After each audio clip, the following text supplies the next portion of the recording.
Hi friends, నమస్తే and welcome to Surya tunes.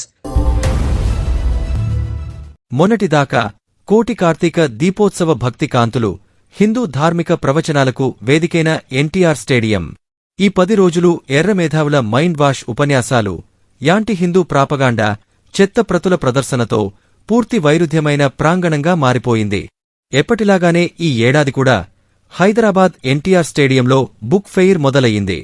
Book fair అనగానే విజ్ఞానం, వినోదం, వ్యక్తిత్వ వికాసం, భాష, సంస్కృతి, జాతీయ, చారిత్రక అంశాలకు చెందిన అనేక రకాల పుస్తకాలు ఉంటాయనేది అందరికీ తెలిసిందే. అలాగే వివిధ మతాలకు చెందిన మూల గ్రంథాలతో పాటు హిందూ ధార్మిక గ్రంథాలు, పురాణాలు, ఇతిహాసాలు, నీతి శతకాలు కూడా విరివిగా లభిస్తాయి.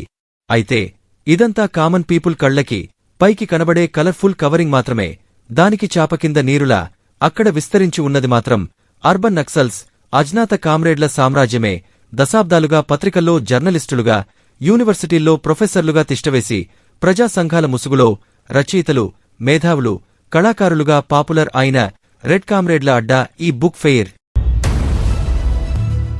ఈ so called secular urban Naxals ముఠాలు వారి కమ్యూనిస్ట్ భావజాలాన్ని వ్యాప్తి చేసే బుక్స్తో పాటు చాపకింద నీరులా anti Hindu, anti nation propaganda పుస్తకాలని కూడా తెలివిగా జనంలోకి వదిలేస్తుంటారు.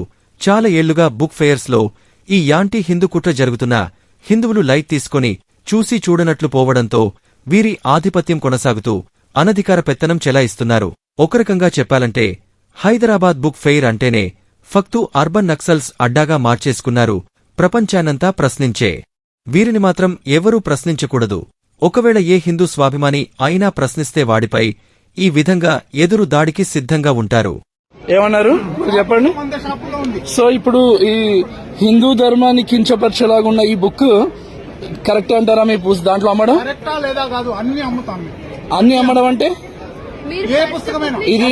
ఇది ఒక మతాన్ని కించపరిచేలాగా ఉందంటే అది కరెక్టేనా మీకు? ఏమన్నాయి? ఇది పద్ధతి కాదు.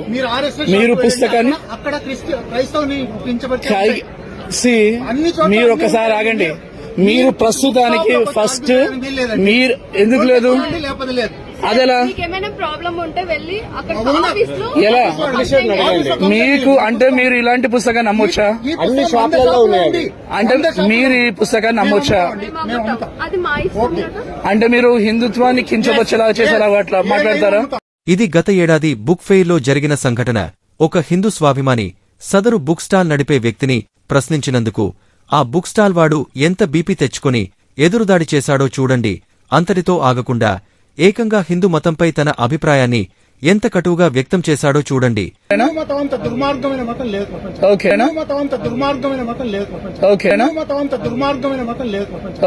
అతని హైపర్ మాటల్లో ఆవేశాన్ని బట్టి, బాడీ లాంగ్వేజ్లో యారగెన్స్ ని బట్టి అతను ఎంత కరడుగట్టిన యాంటీ హిందూ అనేది ఈజీగానే తెలిసిపోతుంది. అయితే అతని పేరు వేణుగోపాల్ అని చెప్పడంతో మీ పేరేంటండి? వేణుగోపాల్. మీరు హిందూ మతాన్ని పాటించేవాళ్ళేనా? ఒక హిందూ పేరు పెట్టుకుని ఇలా యాంటీ హిందూ ప్రాపగాండా ఎందుకు చేస్తున్నావని నిలదీసిన ఆ అజ్ఞాత హిందూ స్వాభిమాని ఏ విధంగా ఎలా కాదు చూసారండి? హిందూ మతం ఎవరు చెప్పారు? How do you say Hindu మతం దుర్మార్గమైంది? మీరు ఎలా అంటారు? ఎలా హిందూ మతాన్ని దుర్మార్గం అని ఎలా అంటారు మీరు? ఎలా? ఆ సంఘటనను వీడియో తీసి వైరల్ చేయగానే తన బండారం బయటపడి సోషల్ మీడియాలో హిందూ వ్యతిరేకత వెల్లువెత్తడంతో అక్కడ ఎలాంటి దాడి జరగకుండానే తనపై హిందూ మతోన్మాదుల దాడి జరిగినట్లు ఆరెంజ్ కలరింగిచ్చి విక్టిమ్ కార్డు వివరణలు, వీడియోలు మొదలెట్టేశాడు. ఆ వెంటనే తమ అర్బన్ నక్సల్స్ కామ్రేడ్స్ అంతా ఏకమై అతనికి మద్దతుగా యాంటీ హిందూ ప్రాపగాండా చర్చలు, నిరసన సభలు పెట్టి హిందూ సమాజంపై మీడియా దాడి మొదలెట్టేశారు. నిజంగా వీళ్లు సెక్యులర్ అయితే అన్ని మతాల విమర్శనా పుస్తకాలని ప్రచురించగల దమ్ములుంటే సాల్మన్ రష్దీ రాసిన ద సాటానిక్ వర్సెస్ నిగాని, తస్లిమా నస్రీన్ రాసిన లజ్జాని కాని అనువాదం చేసి బుక్ ఫెయిర్లో పెట్టి అమ్మగలరా? అమ్మి బతకగలరా? ఆ పుస్తకాలు రాసిన సాల్మన్ రష్దీ, తస్లిమా నస్రీన్ ఎలాంటి భయానక పరిస్థితుల్లో వారి దేశాలు విడిచి అజ్ఞాతంలో బతుకుతున్నారో తెలిసిందే కదా.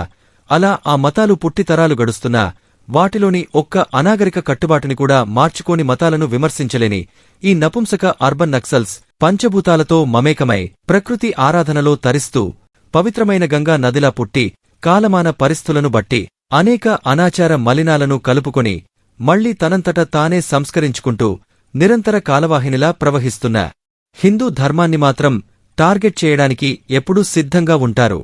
ఇప్పటికే విశాల దృక్పథంతో కొంత, చేతకానితనంతో కొంత, ఐక్యత లేక కొంత, ఎవరి పాపాన వారేపోతారు అనే ఉదాసీనతతో కొంత, భౌతిక దాడులతో పాటు అవహేళన అవమానాల పాలవుతున్న హిందూ మతంపై మాత్రం ఇష్టం వచ్చినట్లు ఏదిపడితే అది రాసేసి భావప్రకటన వంకతో వక్ర వ్యాఖ్యానాలు పుట్టించి పొగరు మాటలతో ఎదురుదాడి చేయడానికి తయారుగా ఉంటారు. అదేమని ఏ హిందూ స్వాభిమాని అయినా ధైర్యం చేసి ప్రశ్నిస్తే మతఛాందస్సులు హిందూ ఉగ్రవాదులని ముద్రవేసి విక్టిం కార్డు చూపించి ఎదవ పిరికి ఏడుపులు ఏడుస్తారు. ఇక అక్కడ వీరి డామినేషన్ ఎలా ఉంటుందో చెప్పడానికి ఈ యూట్యూబ్ ఛానల్ చూస్తే తెలుస్తుంది.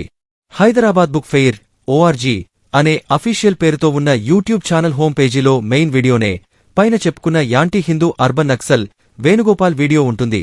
ఇక ఛానల్ నిండా అదే భావజాలం గల అరసం, విరసం, ఫెమినిజం, కామ్రేడ్ల వీడియోలే నిండి ఉంటాయి.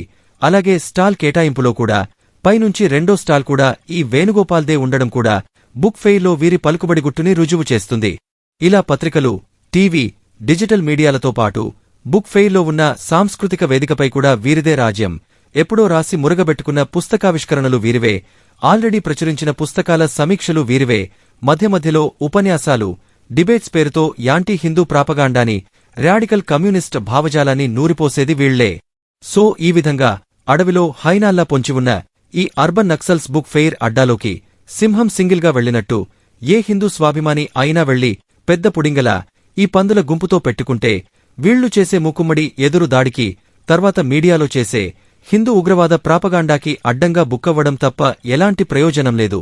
కాబట్టి రాబోయే రోజుల్లో హిందూ భావజాల మేధావులు కూడా సంఘటితంగా ఏకమై ఇలాంటి బుక్ ఫెయిర్స్లో ప్రత్యేక జాతీయవాద వేదికలు పెట్టి ఇన్నాళ్లు ఈ కామ్రేడ్స్ అనుసరించిన విధానాలతోనే వారికి అడ్డుకట్టవేసి హిందూ జాతీయవాద భావజాలాన్ని కూడా వ్యాప్తి చేయక తప్పదు. నక్సల్స్కి సపోర్ట్గా వీరు ప్రోత్సహించేది రక్తపాతం, వీరి నరనరాన ప్రవహించేది తీవ్రమైన హింసావాదం. కానీ హిందూ మతానికి వ్యతిరేకంగా ప్రమోట్ చేసేది మాత్రం అహింసను బోధించే బుద్ధిజం. ఎంత హిపోక్రసీ కదా! Please like, share and subscribe Surya Toons YouTube channel.